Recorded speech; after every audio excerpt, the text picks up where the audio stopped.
warahmatullahi wabarakatuh. Perkenalkan, nama saya Muhammad Rizky Agung Wiguna. Saya adalah salah satu mahasiswa Universitas Pancasila Bekasi dengan NIM 0892050103, Prodi Manajemen, semester 5, mata kuliah Budgeting, dengan dosen pengampu Ibu Desi Arigawati, SE AK MSI. Video ini saya buat untuk memenuhi ujian tengah semester saya di semester 5 ini dengan materi yaitu anggaran tenaga kerja. Anggaran tenaga kerja merupakan rencana biaya untuk taksiran pembayaran tenaga kerja yang dibutuhkan dalam proses memproduksi produk yang telah direncanakan pada suatu periode tertentu. Untuk menghitung anggaran biaya kerja itu tidaklah begitu sulit, kita hanya tinggal mengalihkan upah yang dibayarkan dengan tarif upah tenaga kerjanya. Tarif upah tenaga kerja itu adalah satuan yang digunakan untuk menghitung dasar penetapan pembayaran tenaga kerja. Tenaga kerja adalah merupakan orang yang bekerja dengan mendapatkan imbalan upah atau gaji. Dan adapun jenis-jenis tenaga kerja yaitu yang pertama tenaga kerja intelektual, tenaga kerja yang dalam penyelesaian pekerjaannya dominan menggunakan tenaga pikiran atau menggunakan pengetahuannya bukan didasari keterampilan seperti manajer dan staf atau ahli, analis dan lain-lain. Kedua, tenaga kerja fisik, tenaga kerja yang dalam mengerjakan pekerjaannya dominan menggunakan tenaga fisik seperti buruh, supir. Ketiga, tenaga kerja langsung atau TKL adalah tenaga kerja yang terlibat secara langsung dalam pengelolaan produksi.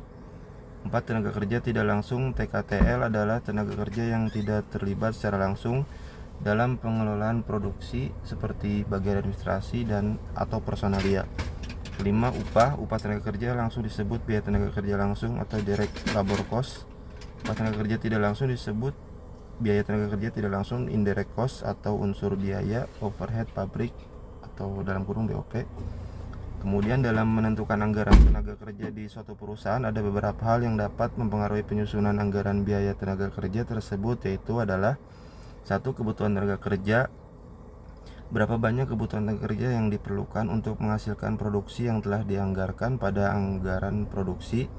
2. Kebutuhan teknologi yang dipergunakan dalam proses produksi, apakah dengan padat karya atau padat modal. Jika menggunakan padat karya maka akan membutuhkan banyak tenaga kerja, dan jika menggunakan padat modal maka tenaga kerja yang dibutuhkan relatif tidak banyak atau sedikit dibanding dengan padat karya. 3. Standar waktu kerja buruh. Berapa lama waktu yang dibutuhkan satu orang tenaga kerja atau buruh untuk menyelesaikan satu unit output. Kemudian yang keempat, sistem pengupahan. Apakah menggunakan sistem pembayaran upah per jam, per hari, per minggu, atau per unit output yang dihasilkan, atau dengan sistem lainnya. Adapun manfaat anggaran tenaga kerja bagi perusahaan, yang pertama, pedoman kerja manajer lini dalam mendorong efektivitas buruh mencapai sasaran kerja. Kedua, alat ukur efisiensi kerja melalui analisis penyimpangan tarif upah dan jam kerja. Ketiga, sasaran untuk menentukan besarnya harga pokok produksi. Kemudian teknik yang digunakan dalam perhitungan anggaran tenaga kerja yaitu yang pertama, menghitung jam kerja standar tenaga kerja langsung dalam kurung TKL. Pada teknik ini perusahaan tinggal menghitung taksiran keseluruhan jam kerja yang dibutuhkan untuk memproduksi seluruh produk perusahaan pada volume yang direncanakan. Jika pembayaran ditentukan berdasarkan jam kerja, maka perusahaan menghitung taksiran jam kerja yang diperlukan untuk menyelesaikan satu unit produk, lalu dikalikan dengan tarif per jamnya. Hasil perkalian itu akan menghasilkan biaya tenaga per unit produk. Volume produksi dikalikan dengan biaya tenaga kerja per unit produk akan menghasilkan biaya tenaga kerja total. Kedua, menghitung anggaran biaya berdasarkan total jam kerja atau hari kerja. Jika pembayaran biaya tenaga kerja ditetapkan berdasarkan hari kerja, maka harus dihitung hari kerja dalam 1 bulan atau 1 tahun, dikalikan dengan jumlah tenaga kerja keseluruhan. Hasil perkalian itu merupakan biaya tenaga kerja yang dianggarkan untuk memproduksi seluruh produk dalam satu periode. 3. Menghitung anggaran berdasarkan unit produk. Jika pembayaran tenaga kerja ditetapkan berdasarkan unit produksi yang dihasilkan, maka saudara tinggal menghitung tarif upah per unit produknya dikalikan dengan volume produksi total. Hasil perkalian tersebut merupakan biaya tenaga kerja total dalam periode tersebut. Menghitung anggaran biaya berdasarkan total jam kerja atau hari kerja. Jika pembayaran biaya tenaga kerja ditetapkan berdasarkan hari kerja, maka harus dihitung hari kerja dalam 1 atau 2 tahun dikalikan dengan jumlah tenaga kerja yang dianggarkan untuk memproduksi seluruh produk dalam satu periode. Kemudian di sini ada contoh soal yang disebut di sebuah perusahaan merencanakan sebagai berikut. 1. Rencana produksi. Ada tabel rencana produksi dari triwulan 1 sampai 4. Triwulan 1 dengan jumlah unit 6.000 dan triwulan 2 unitnya 7.000. Triwulan 3 jumlah unitnya 8.000 dan triwulan 4 jumlah unitnya 9.000. Kemudian tabel kedua yaitu rencana jam dan tingkat upah per jam atau TKL.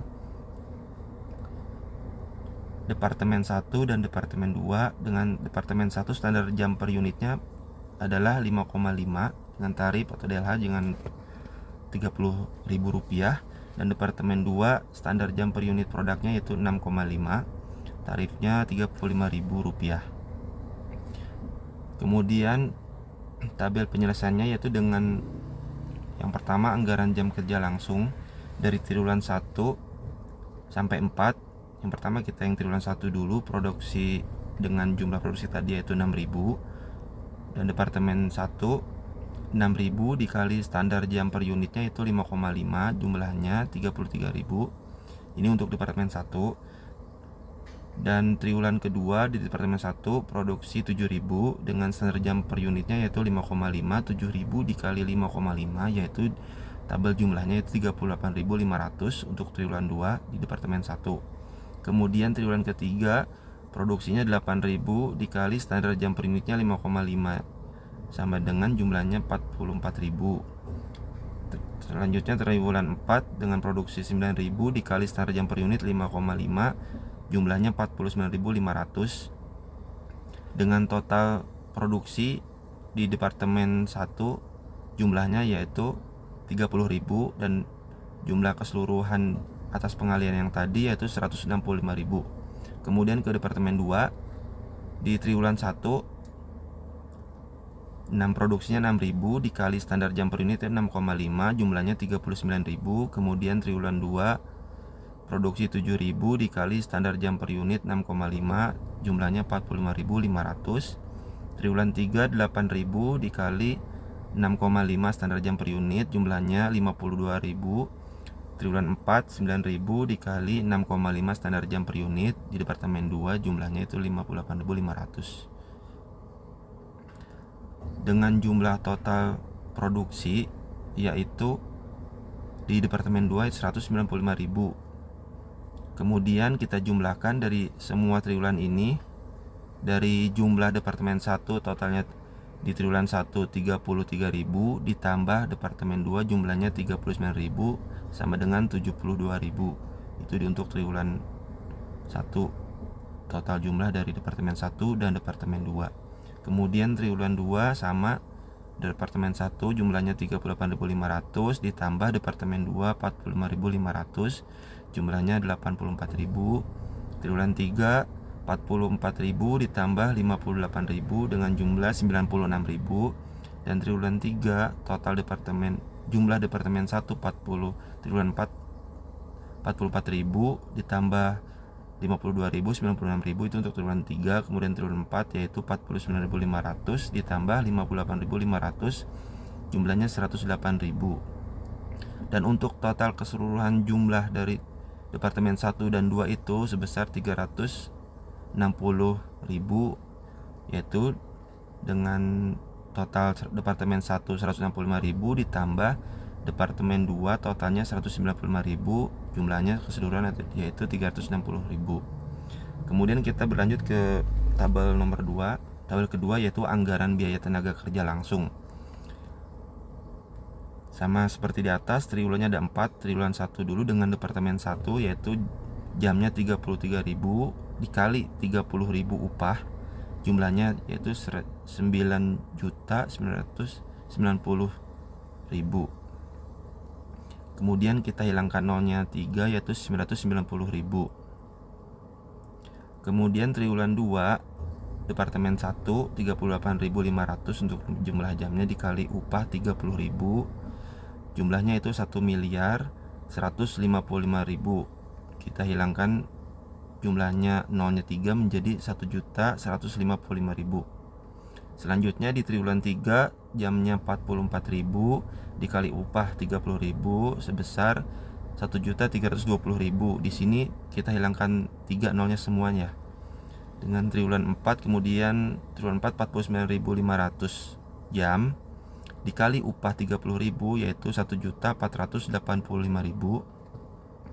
Dan untuk total keseluruhan jamnya dari triwulan 1 sampai 4 untuk departemen 1 yaitu 165.000 dan jumlahnya departemen 1 total keseluruhan dari triwulan 1 sampai triwulan 4 4 miliar 4.950.000. Maaf, 4.950.000. Kemudian departemen 2 triwulan 1 jamnya 39.000 dikali upah 35.000 dengan total jumlahnya 1.155.000.000 dan kita hilangkan pembacanya nolnya 3 di belakang, berarti jadi 1.155.000. Begitupun dengan seterusnya di triwulan 2, 3 dan 4. Selanjutnya triwulan 2 jamnya 45.500 kita kali dengan upah 35.000, totalnya jumlahnya 1.347.500. Triwulan 3 52 jam dikali upah 35.000 jumlahnya 1.540.000. Triwulan 4 58.500 upahnya 35.000 kita kalikan menjadi 2.047.500 dan kita jumlahkan dari triwulan 1 dan 4 departemen 2 ini dengan jumlahnya yaitu 6.090.000. Dengan total keseluruhan dari departemen 1 dan 2 untuk triwulan 1 dari jumlah 990.000 ditambah 1.155.000 yaitu totalnya 2.145.000.